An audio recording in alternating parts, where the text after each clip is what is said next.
اللهم صل على سيدنا محمد يا رب صل وسلم دائما أبدا على حبيبي. الحمد لله وكفى والصلاة والسلام على سيد الرسل وخاتم الأنبياء أما بعد أعوذ بالله من الشيطان الرجيم بسم الله الرحمن الرحيم فمن شهد منكم الشهر فليصمه وقال النبي صلى الله تعالى عليه وسلم شهر أوله رحمة وأوسطه مغفرة وآخره عتق من النار. صدق الله العظيم وصدق رسوله النبي الكريم ونحن على ذلك لمن الشاهدين والشاكرين والحمد لله رب العالمين. اللهم صل على سيدنا ومولانا محمد وعلى آل سيدنا ومولانا محمد وبارك وسلم. محترم معزز سامعین، بزرگوں، دوستوں اور عزیزوں، روزے کے بارے میں آپ گفتگو سماعت فرما رہے تھے. روزہ ایک ایسی چیز ہے جس سے انسان اللہ تعالیٰ کا محبوب بن جاتا ہے. یہ چھوٹی سی بات نہیں ہے. محبوب، اللہ تعالیٰ پیار کرتے ہیں اس سے. اس کے دلائل میں سے ایک دلیل یہ ہے، نبی کریم صلی اللہ علیہ وسلم نے ارشاد فرمایا لَخُلُوفُ فَمِ الصَّائِمِ أَطْيَبُ مِن رِیحِ الْمِسْک. روزے دار کے منہ سے جو ایک حبک نکلتی ہے بھوکے رہنے کی وجہ سے، یہ اللہ تعالیٰ کو کستوری سے بھی زیادہ محبوب ہے. جب روزے دار کی اس حبک اور بدبو، جس کو کہہ سکتے ہیں آپ، کہ منہ میں سے نکلتی ہے، دوسرا اس کو پسند نہیں کرتا. یہ ادھر منہ کر کے تو نے دیکھا نا، جیسے سگریٹ والا سانس نکالے تو کتنی گھن آتی ہے اس سے. اسی واسطے آپ صلی اللہ علیہ وسلم نے فرمایا پیاز کچے کھا کر یا ایسی کوئی چیز استعمال کر کے جس سے منہ میں بدبو پیدا ہو جاتی ہے تو آپ مسجد میں نہ آیا کریں.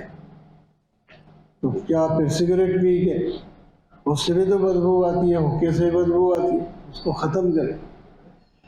تو لوگ تو اس سے نفرت کرتے ہیں، ایسی بدبو سے، لیکن اللہ تعالیٰ تو خوشبو اور بدبو دونوں سے پاک ہیں. اللہ تعالیٰ پر نہ خوشبو کا اثر ہوتا ہے نہ بدبو کا. یہ صرف سمجھانے کے لیے کہ تم کتنے اللہ تعالیٰ کے پیارے ہو جاتے ہو کہ تمہارے منہ سے نکلنے والی بو وہ بھی اللہ تعالیٰ کو پسند ہے. تو پھر رکھنا چاہیے نا روزہ. ویسے تو روزہ فرض ہے، فرض تو ادا کرنا ہی کرنا ہے، لیکن یہ ترغیبات بھی ساتھ ہیں. اور دوسری چیز فرمایا کہ اس کے لیے، روزے دار کے لیے مخلوق دعائے مغفرت کرتی ہے، یہاں تک کہ مچھلیاں پانی میں اللہ تعالیٰ ان کو الہام کرتے ہیں. اللہ تعالیٰ ان کو حکم دیتے ہیں مچھلیوں کو بھی. مچھلیاں تو پانی میں ہیں، دور ہیں ہم سے. فرمایا وہ اس کے لیے استغفار کر رہی ہے، اس کے لیے استغفار کرتی ہے روزے دار کے لیے. کتنا اچھا ہے روزہ. روزہ جس سے اللہ تعالیٰ کا بندہ محبوب بن جائے اور مخلوق اس سے پیار کرے اور استغفار کرے. فرمایا اس کے لیے جنت کو، روزے دار کے لیے جنت کو روزانہ خوبصورت بنا کر سنوارا جاتا ہے کہ تیرے اندر روزے دار آئیں گے، اس جائیں گے تو جب جائیں گے نا، ہمیں خوش کرنے کے لیے فرمایا تمہارے لیے جنت کو سنوارا جا رہا ہے۔ جنت تو ویسی خوبصورت جگہ ہے ہی خوبصورت، اللہ تعالیٰ نے بنائی، اور پھر ہمیں ترغیب کے لیے فرمایا اس کو پھر سنوارا جاتا ہے۔ ایسے ایک آدمی خوبصورت آدمی تو خوبصورت ہے ہی ہے، لیکن جب وہ خوبصورتی بھی ساتھ بناتا ہے، بناوٹی اور خوبصورتی اس کی بڑھ جاتی ہے۔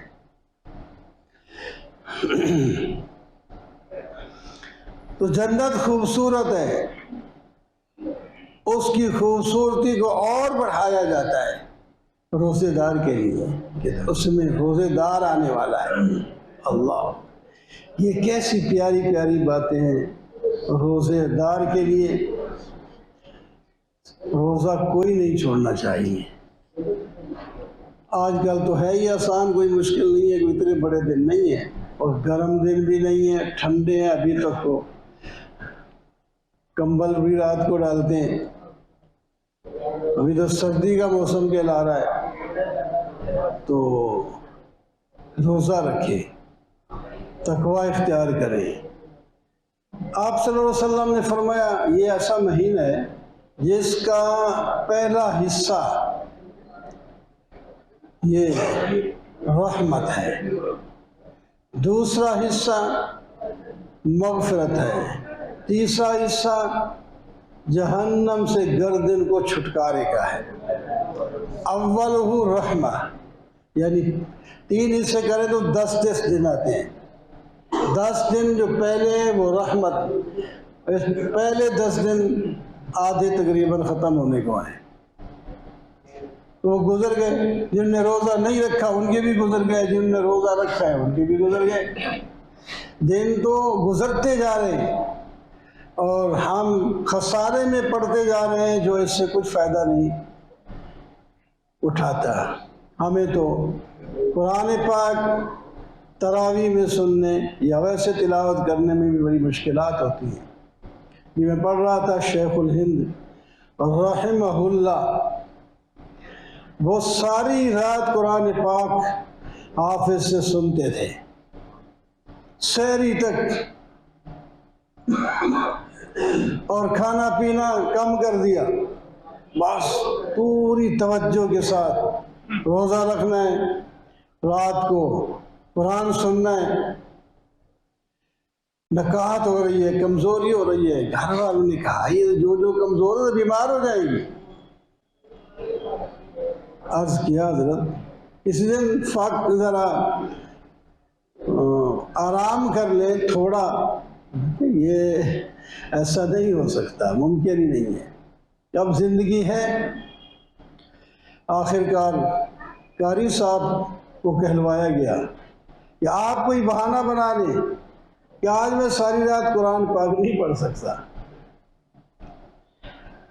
دوسرے کا حضرت لحاظ رکھتے تھے، فرمایا اچھا میں ایسا کروں گا، رات کو جب تراویح شروع کی، ایک تو عام نمازوں میں سب آتے ہیں نمازی، وہ تو ہوتا ہے نا ایک تھوڑا تاکہ سارے لوگ، تو وہ پھر اپنے ایک الگ پڑھتے، ساری رات اس میں گزر جاتی۔ قاری صاحب مستقل ہے، وہ پڑھتا ہے، بڑا اچھا قاری ہے، تو پڑھی جائے پڑھتے جا رہے ہیں۔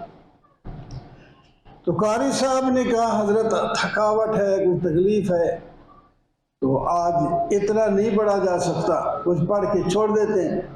تو کوئی بات نہیں، لیکن گھر نہ جائیں آپ، میرے بستر پہ لیٹ جائیں، آپ تھکے ہوئے، ادھر جائیں گے تو کمزور، پہلے تکلیف آپ خود بتا رہے ہیں، تو یہاں سو جائیں، وہیں نہیں جانا۔ سو گئے، چلو جی حضرت ایسے کر لیتا ہوں۔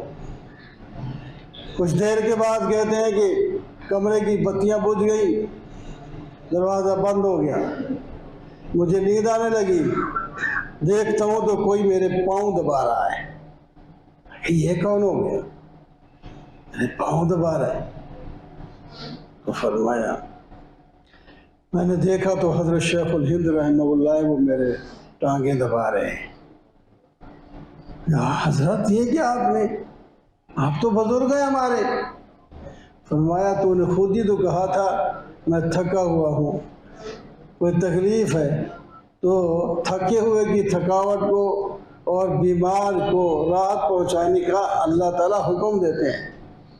اس واسطے میں تیرے پاؤں دبا رہا ہوں تاکہ تیری تھکاوٹ اترے. بڑے منت کی. نہیں جی حضرت آپ تو ہمارے استاد ہیں، پیر ہیں، بزرگ ہیں، نہیں ہو سکتا ایسا، آپ کو آرام پہنچانا ہے. اس نے کہا جی اگر آپ نے نہیں آپ کے آرام کے لیے تو میں نے یہ بہانہ بنایا تھا. آپ نہیں آرام کرنا چاہتے تھے، آؤ مصلی میں کھڑے ہوتے ہیں، میں سناتا ہوں آپ سنیں. یہ کیسے لوگ تھے؟ ایک ہم ہیں، 1 گھنٹے کے لیے تیار نہیں، 1.5 گھنٹے کے لیے تیار نہیں. ساری نماز 1.5 گھنٹے میں مکمل ہو جاتے ہیں، فرض وغیرہ تراویح بھی.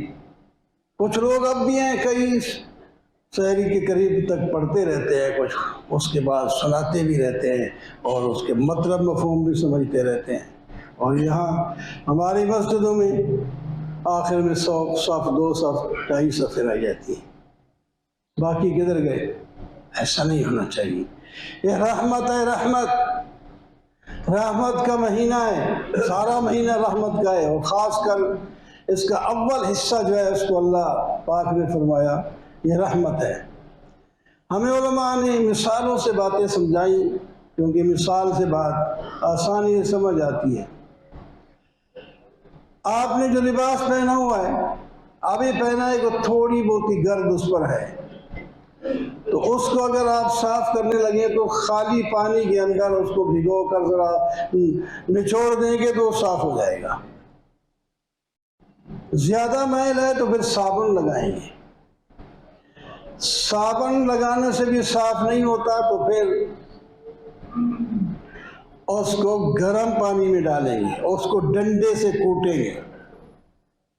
ہم نہیں دھوتے اس واسطے ہمیں یہ پتہ نہیں، جو دھوتے ہیں وہ یہ کام رہے ہیں. جو دھوبی ہے یا گھر والے لوگ دھوتے ہیں تو وہ کپڑے کے لحاظ سے اس کے ساتھ سلوک کرتے ہیں. ہمیں تو تیار شدہ مل جاتا ہے نا، ہم نے تو پہن لیا بس. وہ اس کپڑے کو جب وہ زیادہ داغ و دار ہو گیا تو اس کو گرم پانی بھی ڈالتے ہیں، اور ہمارا تو ختم ہو گئی، کھار ہوتی تھی، اس کو پیپے میں ڈال کر کپڑے بھی ڈال کر نیچے آگ جلائی جا رہی ہے، صابن بھی نہیں تھے، اور جناب بعد میں اس کو ڈنڈوں سے کوٹا جا رہا ہے. اس وقت اس کے بعد اس کی میل ختم ہوئی، صاف ہو جاتا ہے، ڈنڈے کھا کے صاف ہوا ہے. اور اس سے بھی زیادہ وہ خراب ہے، ڈنڈوں سے بھی ٹھیک نہیں ہوتا تو کہتے ہیں چلو اب یہ اب پہننے کا نہیں رہا، اس کو چھوڑو، پر اس کو کسی اور کام میں لگاؤ یا پھینک دو. تو اللہ یہی فرماتے ہیں کہ جو لوگ پہلے ہی رمضان سے پہلے نیکیاں کر رہا ہے، وہ رمضان میں وہ اس پر رحمت ہوگی، اس کے درجات بڑھنے لگیں گے، اللہ کا قرب بڑھنے لگے گا، اس کا تعلق اللہ سے جڑنے لگے گا، اونچا ہو جائے گا.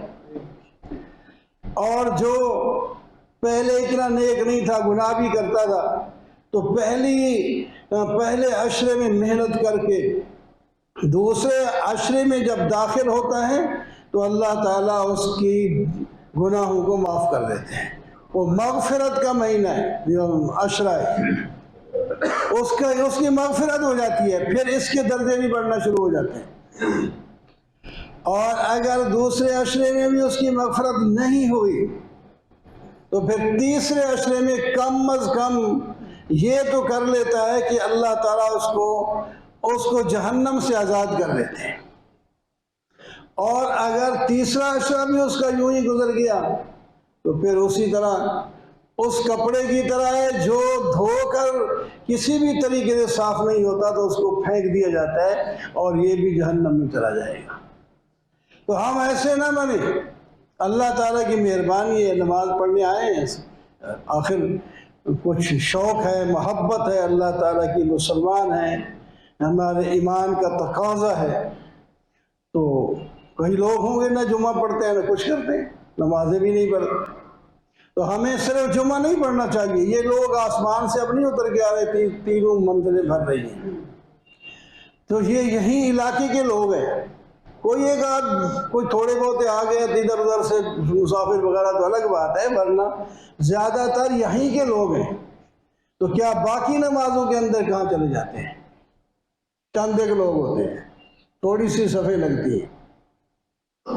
ہمیں 5 وقت جہاں بھی ہوں، دفتر میں ہے تو ادھر بھی تو مسجد ہوگی، دکان پہ ہے تو ادھر بھی مسجد ہوگی، اس کو بھر لینا چاہیے، اس کو میں جائیں، اور گھر میں ہیں یا جو تو محلے کی مسجد جو ہے آباد کریں۔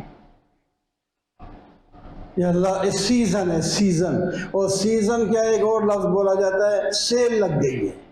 جب سیل لگ جاتی ہے، چیزیں بظاہر سستی ہیں تو وہ بھی بڑے چالاک سیل لگانے والے، اور رمضان سے پہلے قیمت زیادہ کر دیں گے، بڑا ہی مہنگا ہے یہ چیز بڑی مہنگی ہے، اور جب سیل لگائیں گے آدھی قیمت ہے اس کی آدھی قیمت ہے، حالانکہ وہ آدھی قیمت میں بھی آدھا اس کا منافع ہے۔ اس کو صحیح نہیں کہ وہ کر رہا ہے کہ فائدہ دے رہا ہے، وہ فائدہ اس کا زیادہ بک بھی جاتا ہے۔ تو سیل لگی ہے، سیل کے اندر دوسرے لوگ جو ہوتے ہیں اتنی مہنگی چیز اب اتنی سستی مل رہی ہے، تو پھر کیا کرتا ہے وہ، اپنے پاس پیسے نہیں ہوتے تو قرض لے کر کہتا ہے میں یہ چیز خرید لوں، پھر یہ پتہ نہیں ہے سیل تو ختم ہو جائے گی، پھر میں کیسے لے سکوں گا۔ تو یارو یہ رمضان کی سیل لگی ہے، اللہ تعالیٰ کی رحمت ہمارے گھر میں آئی ہوئی ہے، اور ہمیں ترقی کی راہیں اور ہمیں موقع دیا جا رہا ہے، تو ہم اس سے پورا فائدہ اٹھانا چاہیے۔ دن کو روزہ اور رات کو تراویح، یہ تو 2 چیزیں ضروری کر لیں، اور تلاوت اپنی الگ سے، وہ الگ تسبیحات، لا الہ الا اللہ، کلمے کا ورد، استغفر اللہ، استغفار کا ورد، اور درود شریف کا ورد، سبحان اللہ و بحمدہ سبحان اللہ العظیم، یہ ورد ہیں۔ یہ بھی انسان کو موقع نکال کر ایک روزانہ کے معمولات میں لانا چاہیے، اور اپنے میل ملاپ دوسروں سے کم کر دیں، ضرورت سے زیادہ نہ ملیں، اللہ تعالیٰ سے اب ملیں، اللہ کی رحمت کو حاصل کریں۔ یہ دن گزر جائیں گے، یہ رمضان گزر جائے گا، پتہ نہیں عید تک ہم سارے ہوں گے یا کوئی پہلے ہی اللہ کے ہاں چلا جائے گا، اور پھر عید کے بعد تو وہ چیز نہیں رہے گی۔ دن ویسے نظر آ رہے ہوں گے لیکن زمین آسمان کا فرق ہوگا۔ اس وقت جو ثواب ملتا ہے وہ عید کے بعد نہیں ملے گا، اور رمضان سے پہلے بھی اتنا نہیں تھا۔ اللہ تعالی ہمیں رمضان المبارک سے پورا فائدہ اٹھانے کی توفیق عطا فرمائے۔ اقول قولی ھذا والحمد للہ رب العالمین۔